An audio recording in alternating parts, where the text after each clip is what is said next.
Emmanuel Dijoux, bonjour. Bonjour, Bienvenue sur notre plateau au Salon international de l'agriculture. merci. Alors, tu es venu nous présenter les produits de la société OT Grand-Mère. Exactement, oui. Donc, c'est une société qui fête ses 11 ans cette année. Oui, tout à fait.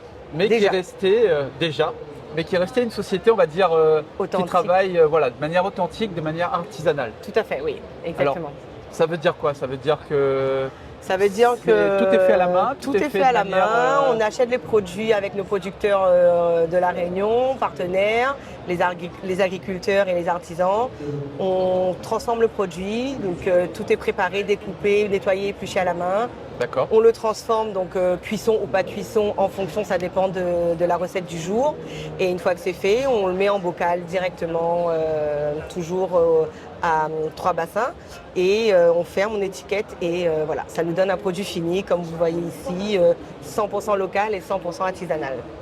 Super. Et du coup, c'est des produits. Alors, qu'est-ce qu'on a comme produit? Qu'est-ce que vous présentez sur le salon? Il y a une petite gamme assez sympa, puisqu'aujourd'hui, on avait démarré avec tout ce qui est piment et massalé. D'accord. Aujourd'hui, on a un peu plus de produits. On a des condiments tels que les achars, les confits, ce genre de produits. On a également des confitures. D'accord. Là, vous avez une confiture de banane flambée, au rhum, bien sûr. C'est ça. Et une confiture d'ananas. D'accord. On a également le rogail bringel qui est très prisé, fait traditionnellement au feu de bois, grillé, nettoyé et préparé. On a aussi le confit de citron et depuis peu, on a aussi des rhums arrangés de la gamme OT Grand-Mère qui s'appelle OT le rhum.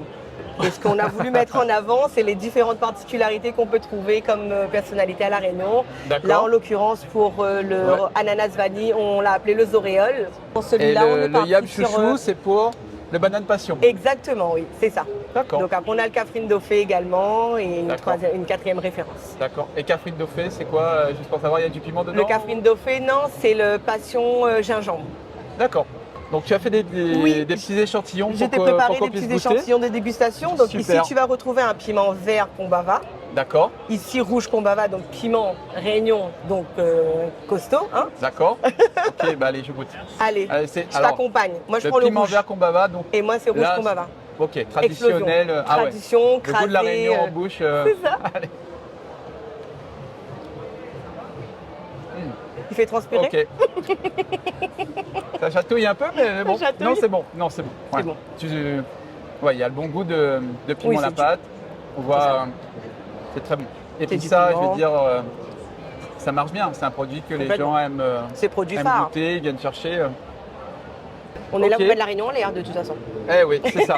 On est ici pour ça, ouais, complètement. Tout à fait. Allez, j'ai goûté le rougail bringel, ça me tente bien. Allez. Ouais. Cuit au feu de bois. Au feu de bois, comme chez Mémé. Chez Mémé, ah ouais, c'est vrai. Ouais. Ok. Ok. Il est là le goût. Là-dessus, on ne peut pas tricher. Hein. Bah, si bien c'est sûr. pas au feu de bois, on est d'accord. On reconnaît tout de là, suite. Là, on ferme les yeux, on sait qu'on est dans la cour Mémé d'hier. Pépé la mettre de feu et. Ce qui est bien, c'est que ça arrive à garder ce goût. Même si c'est mis dans un bocal, c'est transporté. Parce que ça a été cuisiné comme il le faut. On retrouve cette fraîcheur. Allez, un petit dernier. Allez, je fais une douceur quand même. Banane flambée ou ananas flambé? Allez, je goûte ananas flambé. Allez. Banane flambée, on connaît un peu. Ouais, très bon. Donc crash test réussi. Bon, c'est bon. Là, pour l'instant, tout ce que j'ai goûté, non, c'est bon. Le piment, il est là. Il est là. En plus, je vois marqué salé fort. Il y a niveau 4. Et le reste, non, c'est bon. Hein, c'est les goûts de la Réunion, les saveurs. C'est la tradition, vraiment. On persiste à vouloir conserver ça parce que c'est vraiment la leitmotiv de la société. Très bien. Je vous souhaite plein de bonnes choses, un beau salon. Merci beaucoup. Et voilà, plein de reconnaissance. Et faut continuer à travailler sur Après, cette pour tradition tous ceux qui veulent acheter en dehors du salon, il faut savoir aussi que cette année, il y a le site Mamzelle 974 qui s'est ouvert. D'accord. Et quel que soit l'endroit où vous vous trouvez sur la planète, j'ai envie de dire, vous pouvez consulter le site et acheter directement en ligne pour vous faire livrer à domicile. N'importe où. N'importe où. Génial. Génial. Donc www.mamzelle974.com. Super.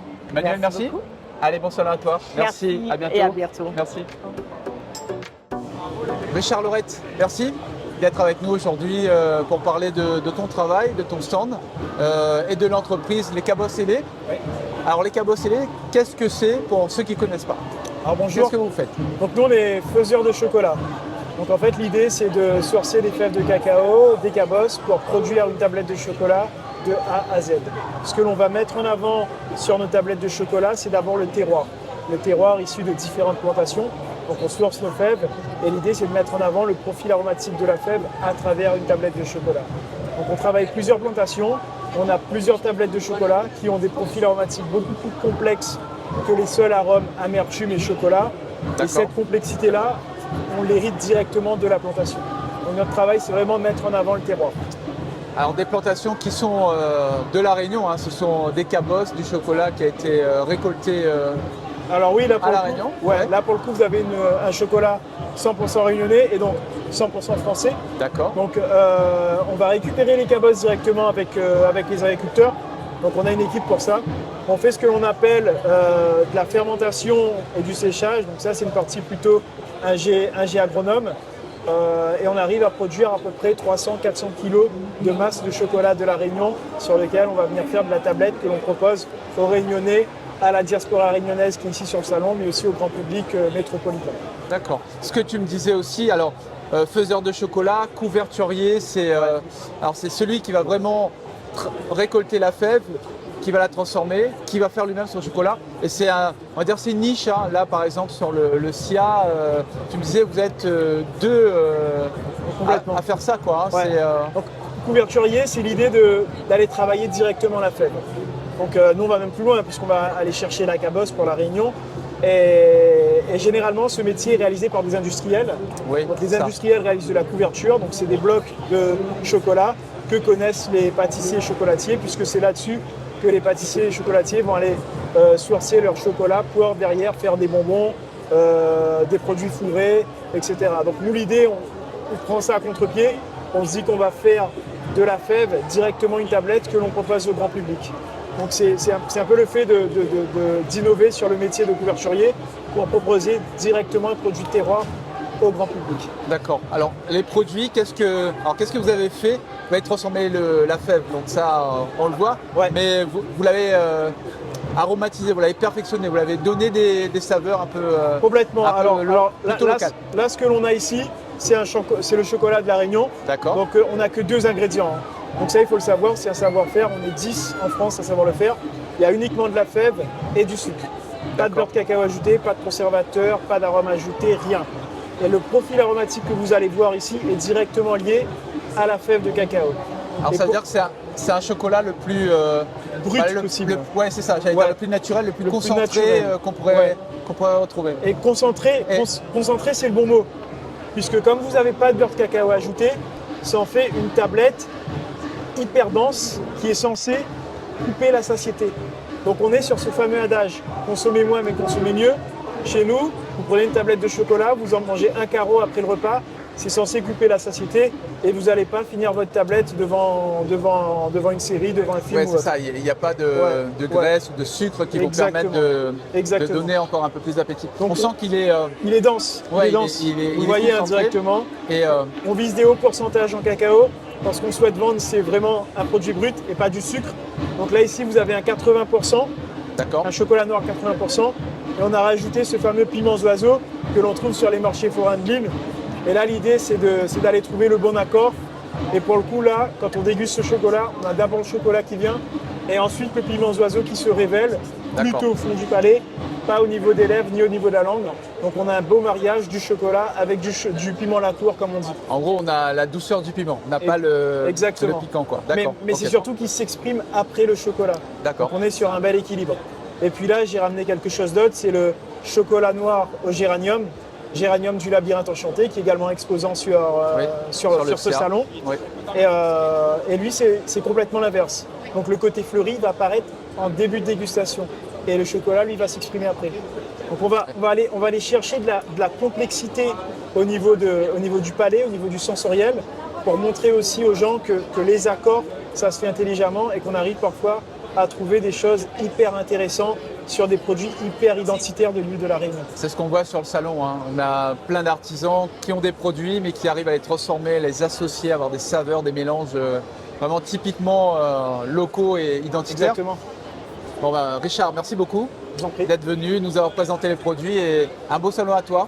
Merci. Plein de bonnes choses. Merci. Très bien. Merci. Merci. Valérie Baudard, bonjour. Bonjour Mickaël. Bienvenue sur notre plateau au Merci. Salon de l'Agriculture. Merci de me recevoir. On est content de t'avoir avec nous pour parler de ton entreprise, de tes produits, donc la caille blanche.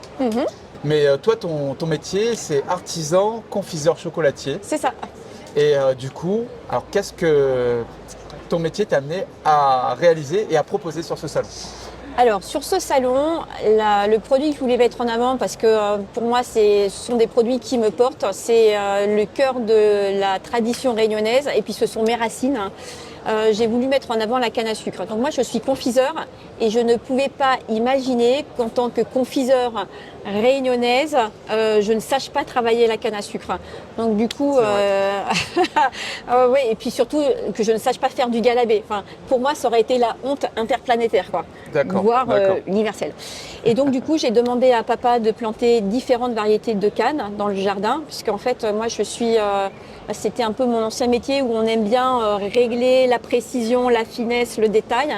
Donc je lui ai demandé de me planter différentes variétés de cannes et de cannes anciennes. Ce sont plus les cannes de compète qu'on utilise à l'usine du Golfe pour avoir un très grand rendement. Moi, je suis sur des cannes avec des notes aromatiques différentes. Et donc, du coup, je travaille en monovariétal pour avoir des galabés avec des notes aromatiques différentes. Alors du coup, de cette canne à sucre, qu'est-ce que tu veux nous présenter comme réalisation? Alors, quand je vais jusqu'au bout de mon travail sur la canne à sucre, donc je vais jusqu'à cristallisation, et donc ce qui va faire des galabés. Et donc le galabé, on est d'accord, il y a 3 variables, la variété, le terroir et puis le savoir-faire pour le travailler. Et en fait, l'étape juste d'avant, c'est en fait, c'est pas un sirop à la cuite parce que là, on a l'intégralité de la canne, on n'est pas passé par une filtration à la chaux. Je presse ma canne et je l'associe à différentes épices qui poussent dans mon jardin. Donc c'est canne du jardin, épices du jardin. Donc j'ai travaillé de la canne rose avec du gingembre du jardin, de la canne rose avec du curcuma, du jardin bien sûr, et de la canne rose avec de la vanille bourbon de la Réunion forcément, puisque on est en Réunion. Et donc c'est un sirop, c'est ça? C'est un sirop, mais on est un peu au-delà en texture, parce que c'est pas un mélange. Un sirop pour moi, qui suis confiseur, c'est un mélange d'eau et de sucre. Là, en fait, dans mon idée, c'était de me dire, mais je suis confiseur, je sais travailler la canne, je sais cristalliser un sucre, donc pourquoi je vais aller prendre 2 produits qui ont été travaillés en amont alors que j'ai tout sous la main et que je suis confiseur? J'ai toutes les matières premières et je sais les transformer. J'ai de la canne et j'ai du curcuma.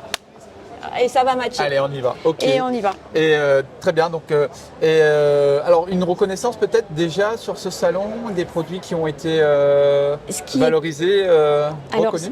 Alors sur le travail de la canne, ce qui étonne beaucoup les gens, puisqu'en fait le référentiel qu'on a en métropole, c'est le sucre roux qu'on achète en grande surface. Et en fait, ce qui les étonne vraiment énormément, c'est quand je leur fais goûter des galabés différents, de se rendre compte que on a des notes aromatiques qui sont différentes et c'est « Ah ouais, mais j'imaginais pas ». Le sucre qui est issu quand même de cette même canne, pourquoi on n'aurait pas pu avoir quelque chose de différent s'il est travaillé de façon poussée, quoi. Donc, et là, c'est « Ah bah oui, on y avait pensé ». Après, c'est normal qu'ils n'y pensent pas, ça fait pas partie de leur culture. Hein. Mais donc, du coup, ce qui les étonne, c'est d'avoir cette complexité en fonction de la canne qui a été travaillée. Des saveurs différentes. C'est ça. Alors, tu nous as amené les velours une de dégustation. Tout à fait. Alors, de 100% de tes réalisations, qu'est-ce que c'est?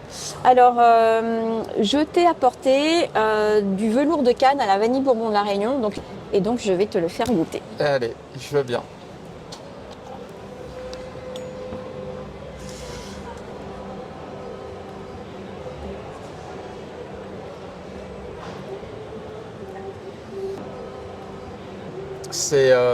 On sent le sucre, le sucre, on sent la vanille. Il y a ce goût sucré du galabé qui est là. C'est très, c'est rond. C'est rassurant. En fait, oui. C'est un velours pas trop sucré, qui est réconfortant. Voilà, c'est ça. Voilà. J'avais pensé à un velours de balsamique que j'avais goûté un jour avec cette texture un peu douce, ronde. Et je me suis dit, oui, c'est ça en fait. Hein. Et donc du coup, je les ai baptisés velours. Hein. Très bien. C'est très très bon. Merci beaucoup Valérie d'être venue sur notre plateau. Un bon salon à toi et allez, plein de bonnes choses pour toute cette semaine. Merci à toi. Au revoir. Au revoir.